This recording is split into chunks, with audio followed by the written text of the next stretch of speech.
Hello, everybody. This is Sakutian. I hope y'all are having a good day. Give me just a minute. I'm just getting everything figured out here. Getting all my stuff set up for today. I got all my stuff ready to go. Everything is going to be great. Alright, let me turn this on and just make sure my audio is actually capturing. It is. Hi, Pebbles. I hope y'all are having a good day. I'm riding my train today. The train background is a game. It's on Steam. It's called On Track. You have train sounds. I've used this for like my nighttime date, my bedtime streams, but like I'll show you all really quick. Like you can change the time of the day. So if you like the night, I set it to day because it's daytime here. You can turn on people sounds if you want to have like people chatter. You can turn on just noise. You can make more train sounds. I just have it on because I think it's fun to have some background noise. You can also turn on lo-fi music. It does have like lo-fi. Let me.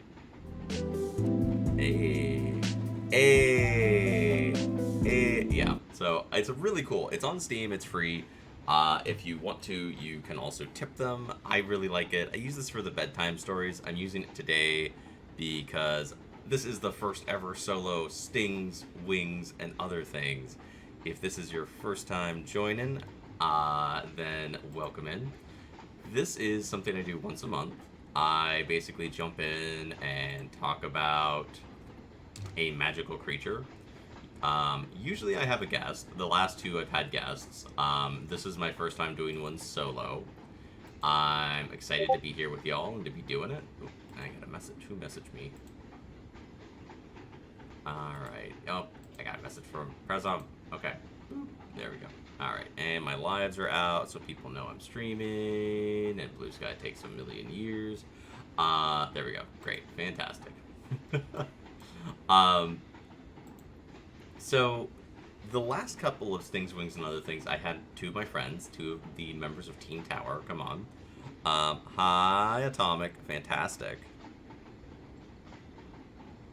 What's fantastic, Atomic? Hi, Atomic. But yeah, I had two of my friends come on. We talked about Kelpies with my friend Liara last time. We talked about unicorns with my friend Prism. That's the first word you heard. Did I say fantastic? I don't know. Well, I don't know what I said was fantastic. But yeah. Oh, yeah. I was saying. I think I was ripping on Blue Sky because it takes a million years for stuff to post. But yeah. Originally, I was gonna have a guest every time I did one of these, and then I was like, I don't know that many people who are gonna want to do a collab about magical creatures every month, so I need to do some of these solo. And last time, my friend Liara, I asked her if there was a magical creature she wanted me to talk about or if she was interested in, because I always ask people that, and she brought up one I legitimately wasn't aware of in any real meaningful way. So I was like, this would be something good because I get to learn, I get to share some info with y'all, and we get to hang out and talk about a magical creature. So I'm excited for today. I will give everyone a warning. If you are afraid of snakes, or you are upset by snakes, or you have a phobia of snakes, the creature that we're going to talk about today is snake related.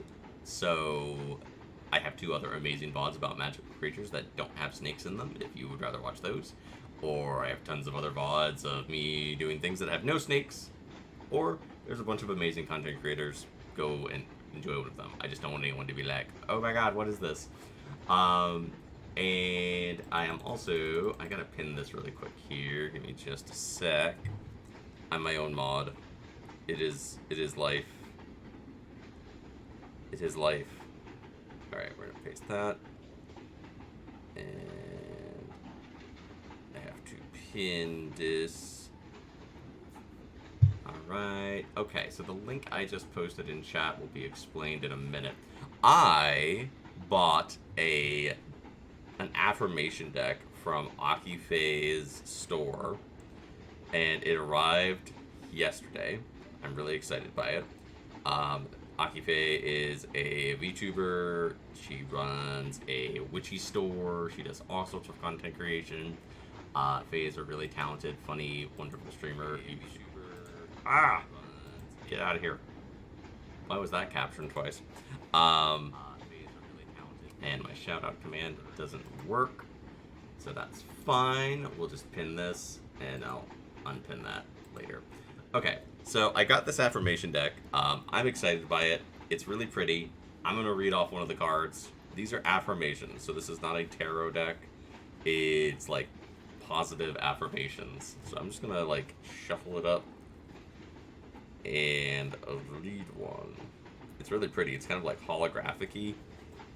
I'll put, like, you can see it in Faye's store. If you go to the link, you can get, now there's one that has a box. I hate looking at myself when I'm on stream. My models are pretty, but I get distracted, and then I'm like, my eyes go weird. You see how I looked up like that? That's because I was looking, like, way up. Alright, let me shuffle this up a little bit. So this is your affirmation for the day, Pebbles. I am going to draw one of these out. Let's see. This one, so this is our affirmation for the day. I belong here just as I am. So there you go. You belong, Pebbles. Especially here in Tower. So if you'd like your own affirmation deck, you can get those at Akifei's store. They are really cool. I might add a redeem to do an affirmation for folks as a channel point redeem. Alright, so diving into magical creatures. The magical creature that I am talking about today, and if I mispronounce this, I apologize in advance, is called the Tsuchinoko. The Tsuchinoko. And I'm going to put up a picture of this critter on screen for y'all to see. Let me grab you so we can see what we're looking at together here. Always a good idea so that people can actually see the creature. Alright, and there. There. Okay. This is our creature of the day, the Tsuchinoko. Tsuchinoko. I will mispronounce that. It's Tsuchinoko. Ha. So I'm going to read off kind of like a description of what this creature is. This is from Japanese folklore. It literally translates to child of hammer.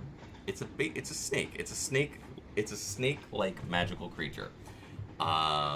It is very prevalent in Western Japan, and it also is known as a different name in Northeastern Japan. It's called the Bachi Hebi. This is basically what it looks like, and here's a description. It's typically described as being between 30 and 80 centimeters, or 12 to 31 inches, so like about 1 foot to 3 feet. So it can get pretty big. It's similar in appearance to a snake, but the central girth that is much wider than its head or tail, and it has fangs and venom similar to that of a viper. So it does have venom. It does have fangs. So it's a bitey. It's a bitey, not a squeezy. Some accounts have described it as being able to jump up to 1 meter or 3.3 feet in distance, followed immediately by a second jump while still in the air. It can double jump. No. No. Yo, if I see a creature that can double jump, if I'm like out in the world and I see something double jumping, hell no.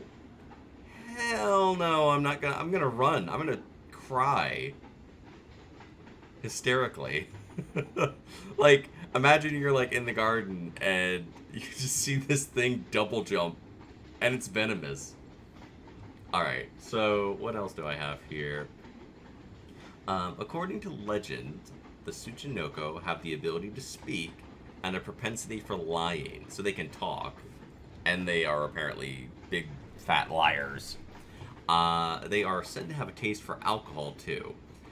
Legends record that it will sometimes swallow its own tail so that it can roll like a wheel, similar to the hoop snake of American legend.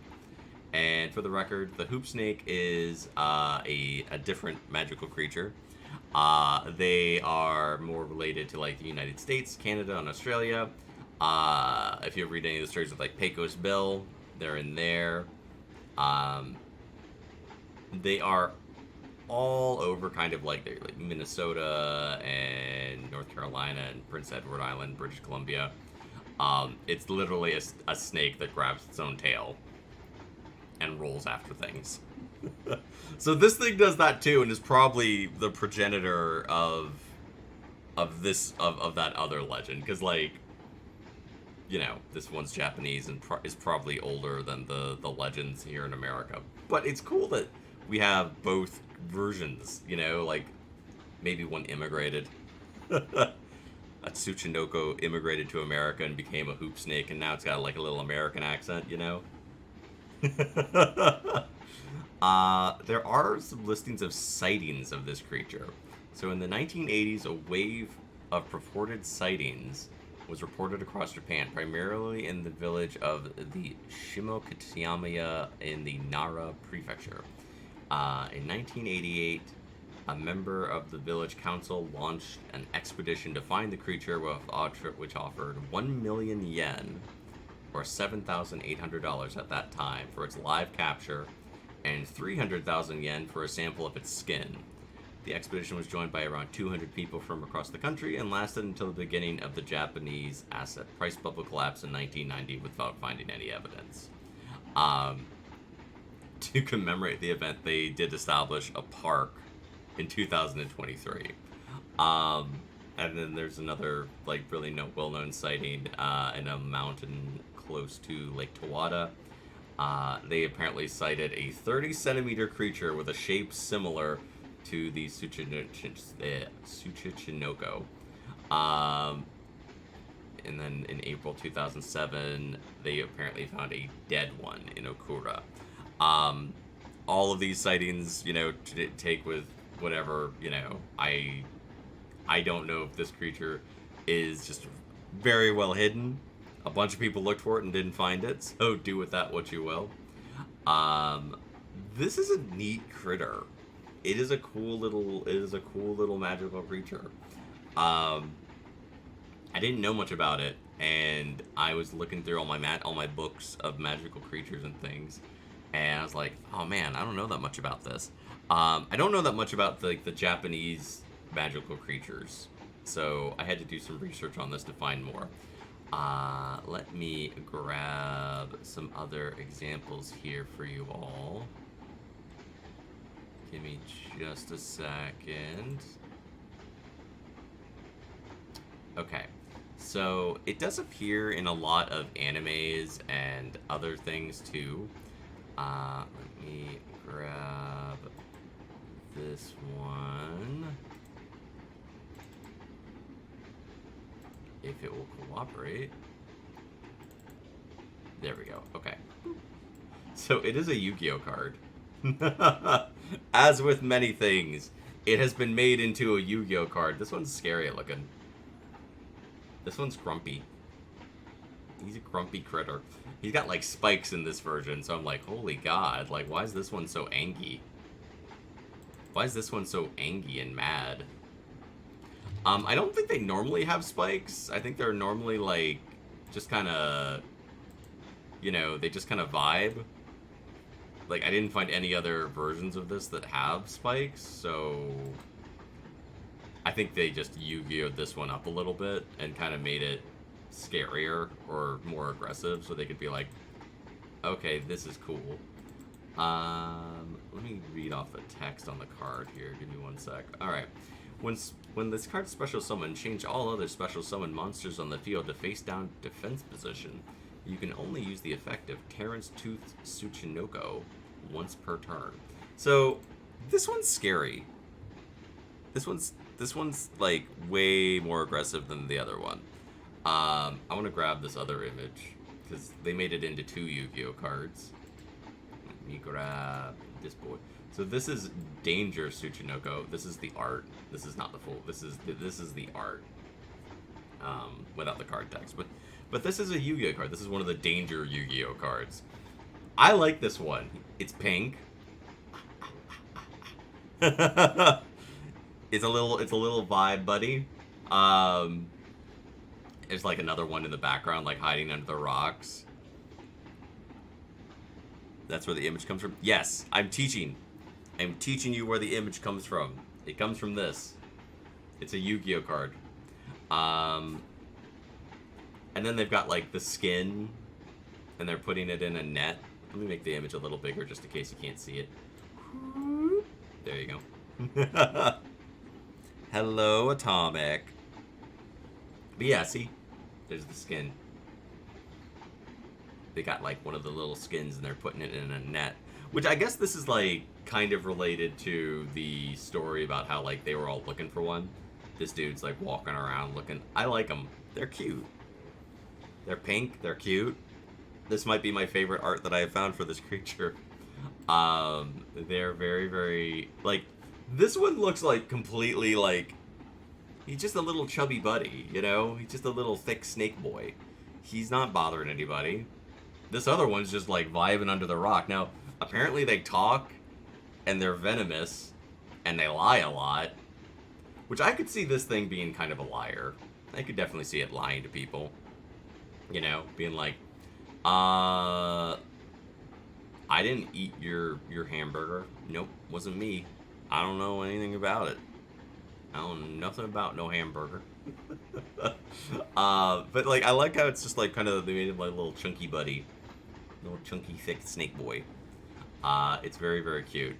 I am grabbing another image here.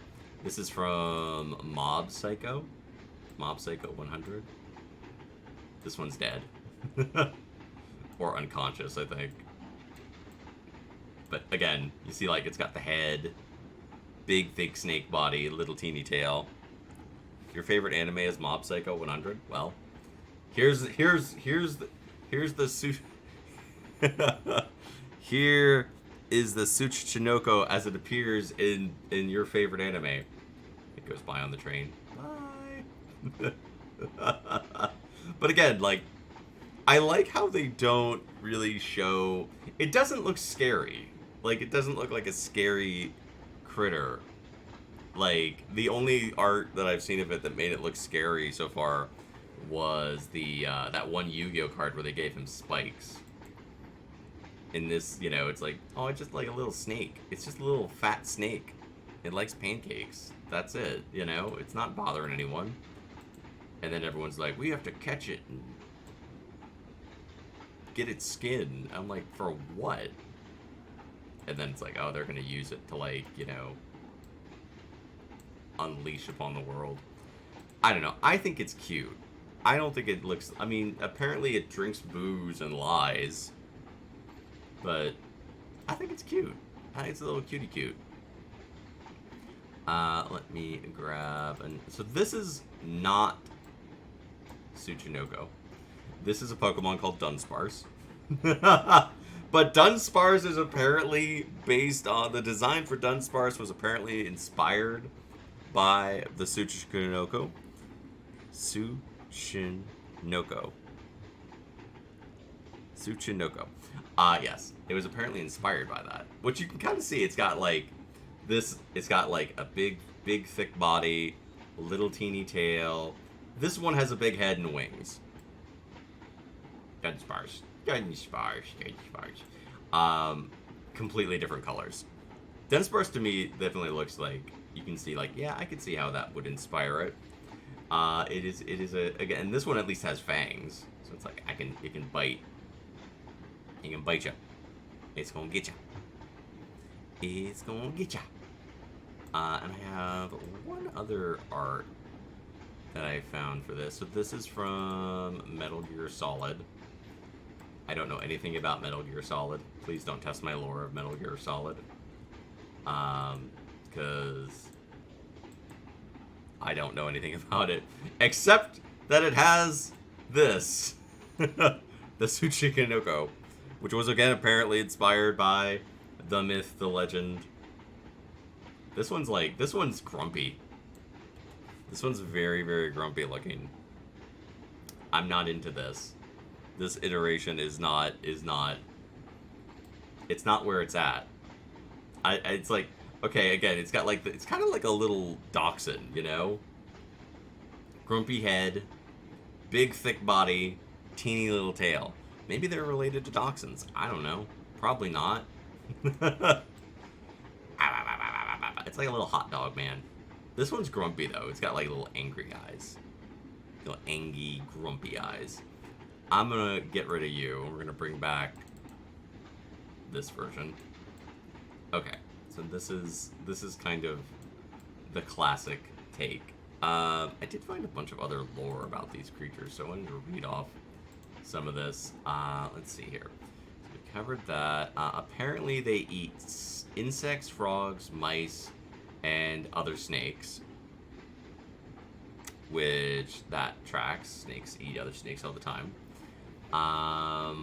Let's see. What do we have here? They usually are like earth tones, which we've seen, again, most of them have been earth tones, except for the pink one and the yellow one from animes. They are active during the day from spring through the fall, and they hibernate through the winter. They make their nests up in woodland banks by rivers, and they give off a call like chi when they snore. So they snore, and apparently make sounds when they sleep. Let's see. They are attracted to the smell of miso, dried squid, and burning hair. Who's attracted to the smell of burning hair? That's nasty. You ever smell burning hair? It stinks. It smells really bad. They are extremely nimble despite their awkward shape. They can move like an inchworm, but they are best known for their habit of rolling and tumbling about. They can roll sideways like a log or tumble vertically from tip to tail. They can also swallow their tail, making their body into a ring-like roll and function like a wheel. They're great jumpers, and by some estimate, they can jump from 2 to 5 meters. They have been present in Japanese folklore since prehistoric times. During the Jomon period pottery and stone tools with motifs resembling stumpy snakes have been discovered. During the Edo period, a number of venomous rolling snake-like yokai such as Nozuchi and Tsuchikorobi were recorded in folkloric encyclopedias. They have become a national sensation since the 1970s. I think that's why the Yu-Gi-Oh card... Let me bring the Yu-Gi-Oh card back up here. So I think that's what inspired this. Because, like, apparently people go hunting for them, trying to find one.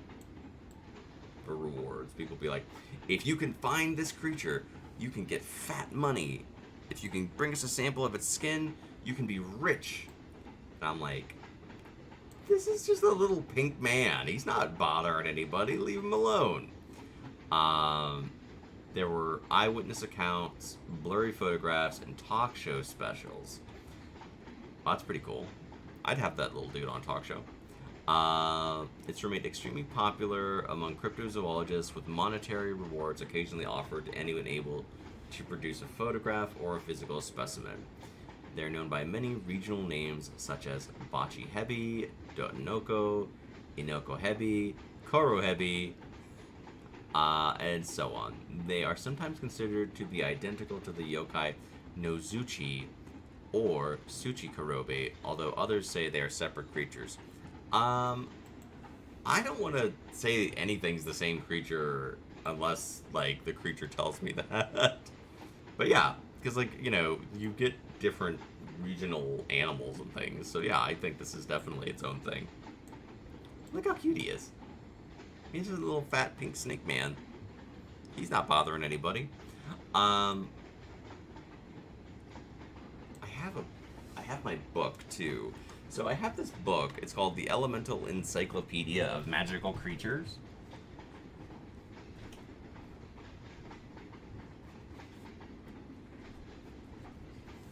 It's a really cool book. It has a lot of magical creatures in it. It doesn't always necessarily have a huge amount of lore about them. Um, Things like dragons get a lot of pages, and then like some creatures are smaller. But I did find an entry in here, and I wanted to read it to y'all. Let me find my page here.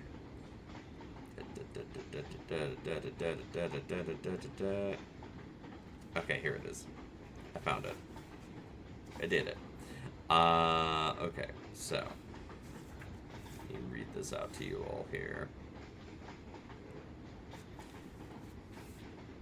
A kind of huge snake found in Japanese mythology and folklore, also known as a bachi-hebi in northern Japan.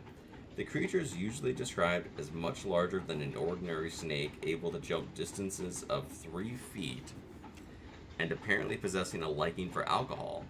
There have been many reported sightings. That's all this book had about it. This book was written by John and Caitlin Matthews. So a duo wrote this one. It's a cool book. If you like magical creatures and you want like a book that has a little information about a lot of magical creatures, it's a fun one. You can find it everywhere. It's a very, very widely marketed book.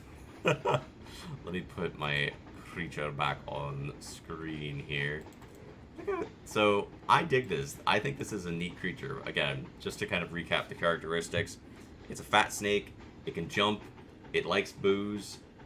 It can talk, which I'm not gonna lie. If I saw this creature, I would be much more interested in the fact that it can talk than that it can eat its own tail and roll like a wheel, or that it's got a chubby head.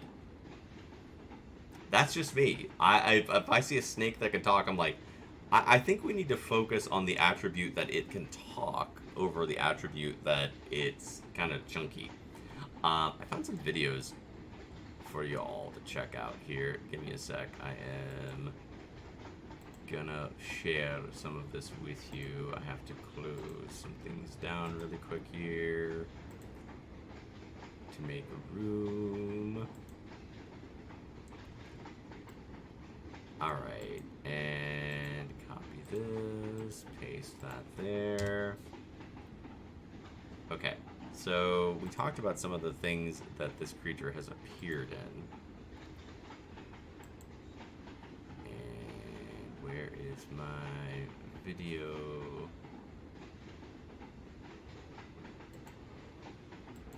Fine, be that way. I don't need you, I'll just do this. Oh no! I'm hidden forever. I'm back. I'm back. Hi. Let me shrink down here. Yes, I must be small. I must be tiny. Okay, so this is a video. Oh, I went too far. Better. Fixed it. Okay, this is from Metal Gear Solid 3. I don't know anything about Metal Gear Solid, but I wanted to show, because apparently it's in the game, and you can find them. I don't know what you do with them. I have no idea what you do with them. Your GOAT childhood game. Well, here you go, Atomic. Metal Gear Solid 3. This is the closest you'll ever get to seeing me play a Metal Gear Solid game. Look, just pretend I'm playing. Like, this is me. Hi, I'm Sakutian. I'm playing the Metal Gear Solid. Okay, and then I guess you find him in the box. Okay, and there it is. Wait, let me pause it. So this is the image that ew, you eat it? Gross. Okay. Eat food. So yeah, you can, this is the image. This is, again, grumpy. He's got a grumpy little face. He got a grumpy little face. Big, thick body. And then, like, teeny little tail. Do you eat this? Uh, Tsuchinoko. Never seen a snake like this before. Not eaten yet. Taste unknown. Yeah, in Metal Gear Solid 3, you have to live off the land and catch your food. I don't want to eat this. It does not look appetizing. I'm not interested in eating this creature. Or tree frogs, for that matter. The hell's wrong with you? 10 out of 10 game. Come eat the tree frog. Alright, let me grab... So this is... This is, of course... Oh, God. Get out of here. Ads. I got no time for you. Wix. I don't know what... But get out of here. Okay, so this is... video of Dunsparce. Which, again, is apparently inspired by this creature. Dunsparce? I wonder... Dunsparce, the land snake Pokemon. When discovered, the Dunsparce uses its tail to burrow into the earth and evade capture. Hey, I'd like a bug type that runs away. So it's a bug type. In the Pokemon game. Look, it's totally a Dunsparce. Dunsparce, the land snake Pokemon. Dunsparce uses its tail to dig its elaborate nest. Dunsparce. The Dunsparce, the land And then it snake evolved. Pokemon, a normal type. This Pokemon Into uses its long tail to Dunsparce. make its nest by boring holes into bedrock deep underground. Nests can reach lengths of over 6 miles. So it's a normal type, huh? So it's a normal type, huh? I mean... Maybe? I don't know. I like Dunsparce. I think Dunsparce is super cute. I think it's a cute little wild Pokemon. Let me make myself bigger here. Oop, coming back. I'm coming back. Y'all thought you were safe. You're not. I'm back, baby. Okay. So, I do want to talk about, in addition to this specific creature, again, the name of this animal is the Tsuchinoko.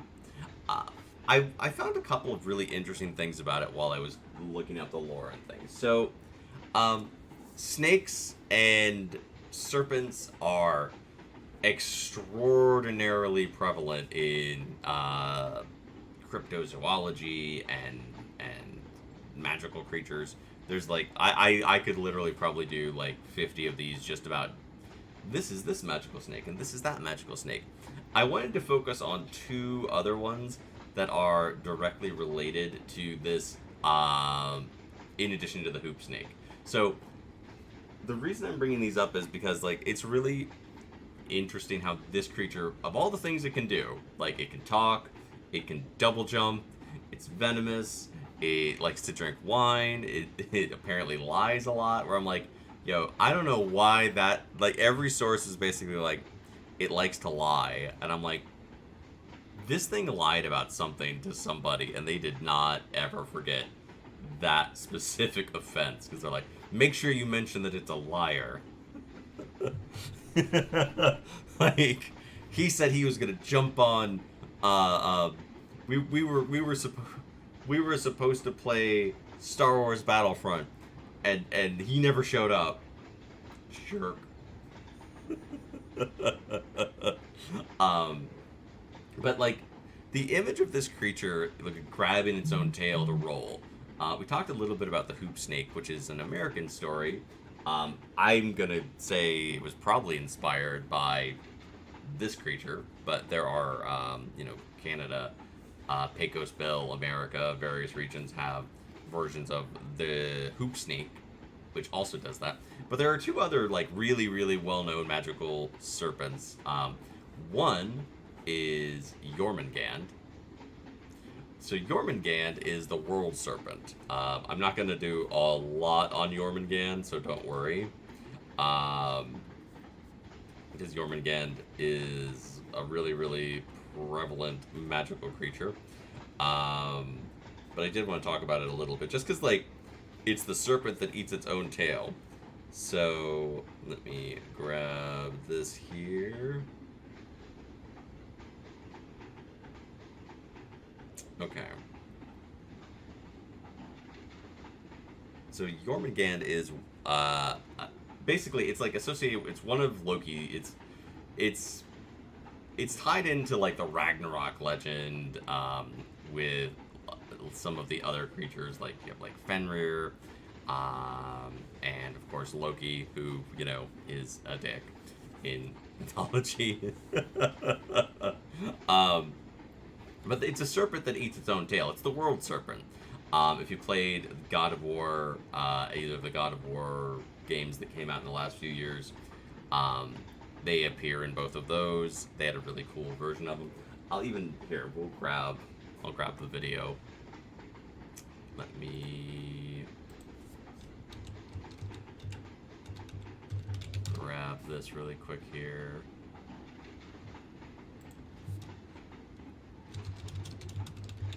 I'm not gonna like play a bunch of God of War videos, but I want to show y'all.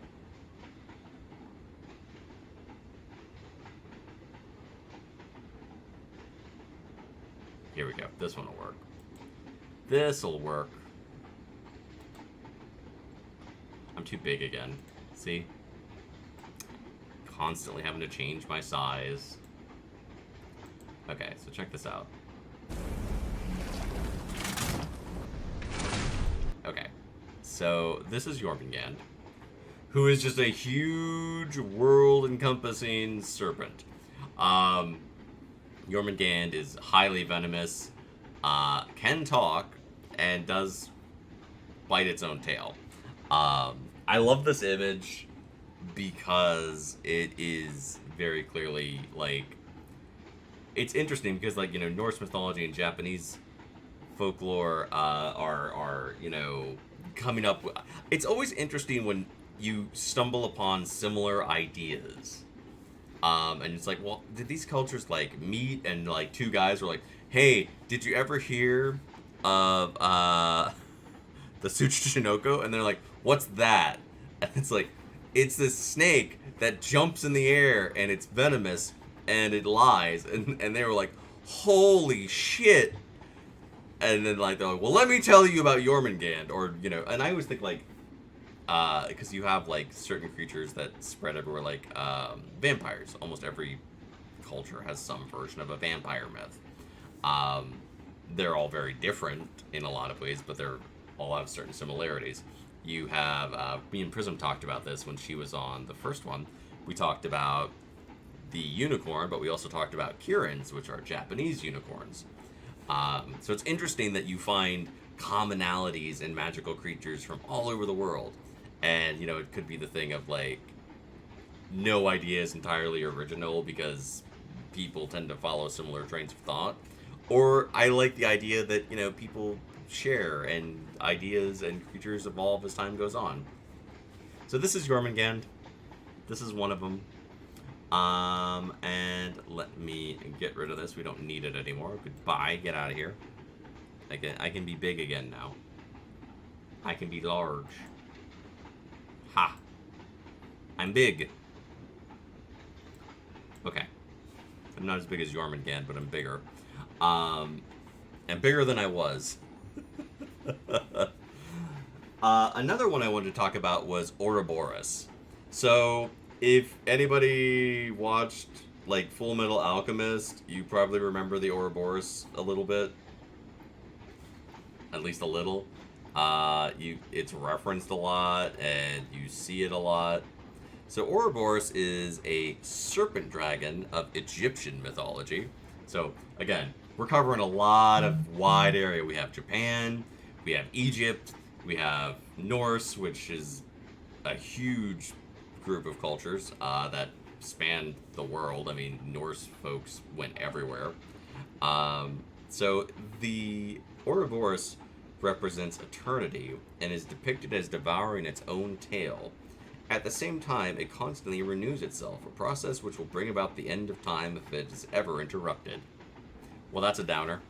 The Ouroboros became a famous symbol in the traditions of ancient magic and sorcery, and is often found in talismans once used by magicians. So again, I'm only bringing up Ouroboros because it has something in similar with this creature, which I think is really cool and interesting, because you have, like, it's like that's such an idea of like, why did we all fixate on the idea that this creature grabs its own tail? Now, again, everybody seems to be fixated on like, you know, hey, look at this snake. It looks weird and it's kind of got a chunky body. And I'm like, that is interesting. Don't get me wrong. I definitely want to talk about the chunky body, but can we talk about the other things with it too? So yeah, if you watch like Full Metal Alchemist, that's probably the place where a lot of people have seen Ouroboros. And the symbol of Ouroboros, I'm not going to put Ouroboros up on screen because it's, you know, very similar to every other. I'll put Ouroboros on screen. Let me grab one. I'll even grab one from Full Metal Alchemist.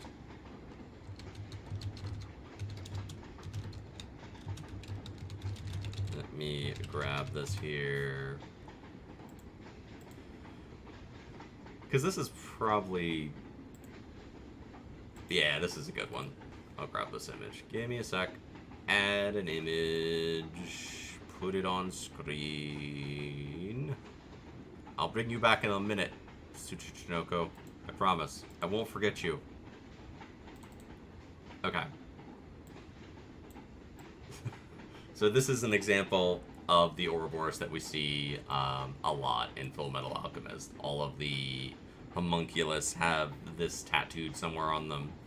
And again, you see like it's got like the serpent the serpent body eating its own tail. And in Egyptian mythology, it will end the world if you ever interrupt the cycle of it eating its own tail and renewing itself, and eating its own tail and renewing itself. Endless, endless, endless circle for over and over and over and over and over and over and over and over. Over and over and over and over and over and over and over.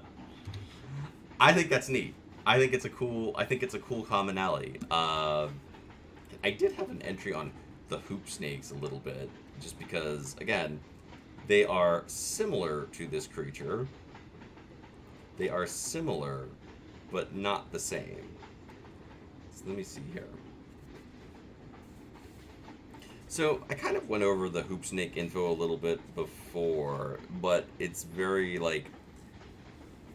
very American, Canadian, Pecos bill. It grabs its tail to roll after prey, and is like that's pretty much all they really had to say about it. I just think it's neat. I think it's really a cool creature.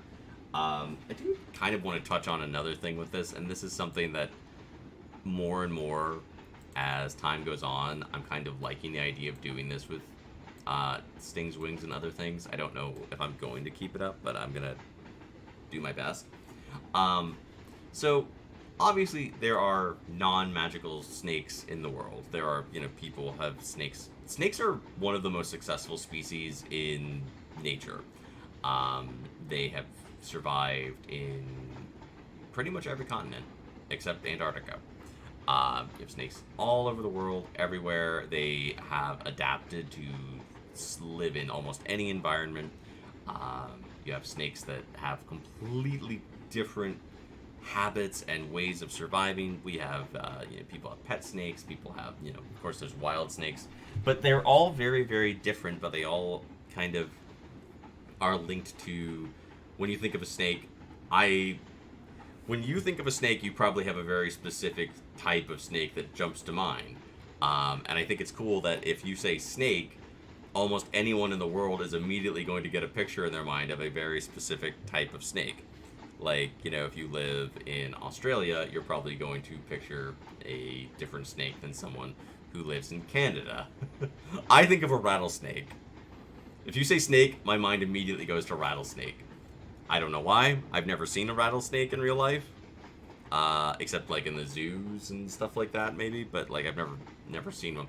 But snakes are like super prevalent in folklore and mythology. And they are a very, very... And like, I think that it's kind of a bummer that like in real life, snakes are kind of seen as creepy by a lot of people, and we sort of back away from them.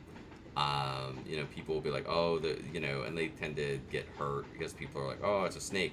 kill it. And it's like, snakes are really important, and they're very, very helpful.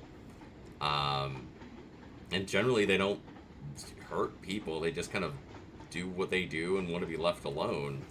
And in folklore and things, you have like so many cool magic. I got a message. DM me. Okay. All good. I always try to check my messages as they come in, just in case. I like to be there for my friends in case they need me. But y'all, let me see here. Snake. I found it. Okay. So I wanted to read this entry here about snakes. This is also from the Element Encyclopedia of Magical Creatures. Snakes and their larger relatives, the serpents and worms, have a central place in world mythology. Their ability to cast their skins and move about the world without feet has always made them appear in a magical or fearful light. In Egypt, the snake was believed to be one of the life-giving powers that was the sign of the 4 female members of the primordial gods, Nanoet, Hehet, Keket, and Amenuet, who represented water, space, darkness, and invisibility, respectively. The goddess of the harvest was a snake, or a woman with a snake's head. The evil snake Apophis was the opponent of the sun god Ra, but the symbol of the hooded cobra was the emblem worn upon the brows of diadems in the Middle Kingdom, an emblem of kingship. Again, we're delving more into snakes than we are this creature, but I have a point. We'll get back to it. In Africa, the snake is believed to be a representative of the spirits or to be their actual spirits in snake form. So they are accorded great respect. Snakes come as messengers from the ancestors. There are frequent instances of people becoming possessed by a snake spirit and falling down and writhing like them during their trances. Snakes are drawn to music and dance and can give oracles about diseases. Okay, I'm with you. So they're in African folklore. That's pretty cool. They're like messengers of the dead or the spirits of the dead. Let me see here. According to the Hindu tradition, the reason that snakes are able to renew themselves is traced back to the myth that tells how Kadru, the ancestor of the Nagas, enslaved Vinata, mother of the birds. In order to ransom her, the Garuda stole the elixir of the immortality, the Amarita, from the gods, but before the serpents could taste it, Indra retrieved it. As he fled, drops fell to the earth and the serpents slid through it, coating their skins with the renewing liquor. In Navajo tradition, snake is one of the 4 creatures, along with bear, frog, and turtle, who go on an adventure to procure a wife for snake. They find a woman called Glisma, who is enchanted by the lovely snake, who shapeshifts into a human man clothed in rainbow-colored clothing. Despite her subsequent escape and recapture by Snake, Glisma learns from him how to make the sand paintings by which people can be healed, and the Hozoni chants that accompany this unique form of healing. Glisma's encounter with Snake and the Snake people is much celebrated at the source of the Navajo healing way. So those are just like a couple of examples of legends and myth related to snakes and serpents. Very similar in one another. Like you always have snakes and serpents are basically always seen as renewal, rejuvenation, secular, like eternity symbols. Probably because snakes shed their skin, and they are, again, they're so successful. They're such a successful species. People have had snakes as long as there have been people. We've pretty much had snakes around. They're one of those like keystone. Yeah, that's part of the human experience. Snakes, dogs, cats, some kind of cow, probably.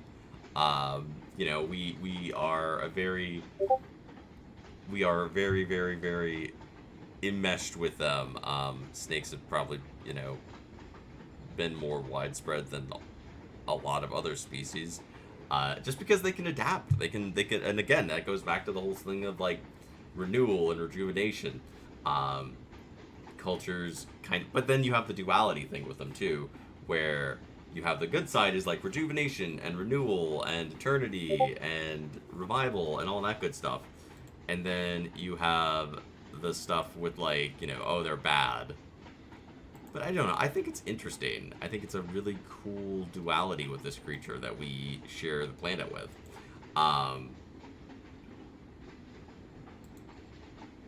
I've had this art on the screen for so long. Let me change it back to the default. This is my default. I do think it's interesting, and I think it's a really neat creature. There are, and I'm just kind of like delving into like snake mythology a little bit here, because how often am I going to do one about a snake or a serpent? Probably not that often. You do also have like snakes are seen as otherworldly, because like you will see, so I'm going to show you all this video. Give me a sec. Let me find it here,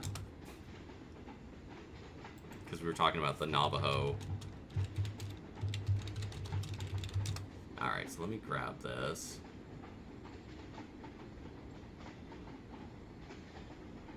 Yes, this is a... I'm trying to find one that's actually a good example. Okay, well, this is a cool video, so I'm going to show this anyway. Let me shrinky-dink back down here for you all. Alright, and I gotta make sure I have the window capture. Window capture on. There is the window capture. Okay, so check this out. This is a Sidewinder. Redeem Google Play points. And I will not redeem Google Play points. Get out of here. Be gone, Google Play. Okay. So this is a Sidewinder snake moving across the sand. And you just see how it moves. Like, that's just like... And it leaves little markings in the ground. Isn't that amazing? I think that's amazing. And then there's... Somebody posted a video. Apparently the snake jumps. So this is a snake just minding its own business. Look at that! Look at it! Look at it! It jumped! It fully jumped. That snake fully jumped. That's cool. I dig that. That is very, very cool. I had one other video of... let me see here. Let me find a different one, because I don't like this video. I'm finding it. Give me a sec.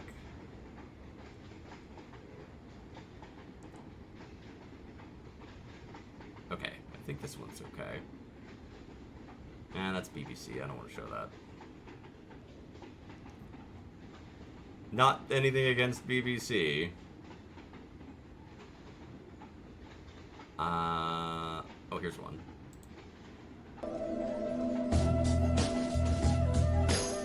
And this is a little sea snake. But again, look at it. It's an amazing animal.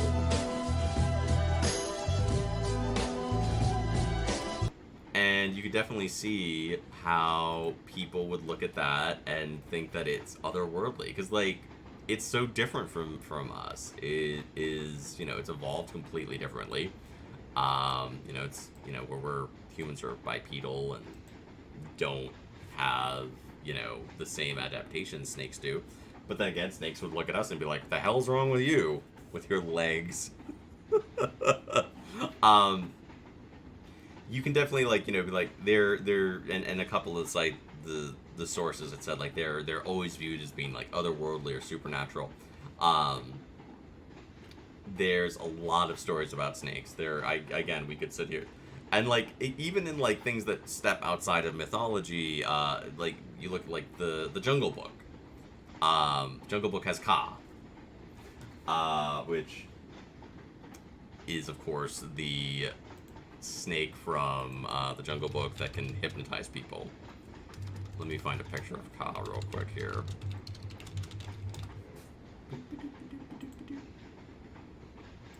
So, this is perfect. Here we go. And I'm just going to put this on screen for you all. Let's grab you. I'll come back to you in a moment, little dude. Okay, so this is Ka. This is Ka, who tries to eat everyone. Made famous in various Disney adaptations. Once voiced by Scarlett Johansson. Which, like, you can't say that about a lot of things that they got voiced by Scarlett Johansson, but Ka did. Ka tries to hypnotize people and eat them. I can put Ka here in the window. Ka, you know, sings and has some really iconic songs. But again, like, this is obviously not an example of specifically the Tsuchinoko, but it ties to snakes and serpents and creatures like them are super prevalent in culture. There are basilisks. There are flying serpents. There are so many of these creatures. And I think it's really cool that they capture people's imagination and are just... Am I back? Am I back? Am I back? Am I back? Am I back? Back. I think I'm back. I think I'm back. I think I'm okay. I don't know why that happened. OBS is being wonky and weird. Okay, well, that's neat. Everyone left. But yeah, so again, just to kind of recap some of the things that we talked about, let me get our actual magic creature. Hi, Atomic. Thank you for coming back. I appreciate you. Let me grab my image. There we go. Okay. The creature that we were talking about today is the Tsuchinoko. I think it's a really interesting creature. Again, some of the common things about it are the distinctive body shape. It talks, it jumps, it puts its tail in its mouth and rolls after people, it double jumps. It apparently is a fibber. It lies a lot, so if you see one, maybe take anything it says with a grain of salt. It lies, and it's, I don't know, I think it's probably just a cool little magical snake that wants to be left alone. Maybe don't try to, and it's sad because I guarantee you a lot of actual snakes probably got hurt while people were looking for magical ones. Snakes are really amazing animals. There is a ton of amazing folklore about snakes and about snake mythology. I highly suggest checking it out.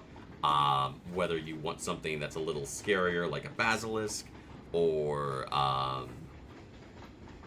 certain versions of it, like maybe Jormungand, or you just want a cute little pudgy snake buddy to be your friend. Always be respectful of wildlife. Always be safe. Please don't handle random snakes that you see, because some of them are venomous and could hurt you. So be careful. Leave them alone, unless you're a snake expert. If you get bit by a snake, don't kill it. Like, you know, seek medical attention, all that good stuff.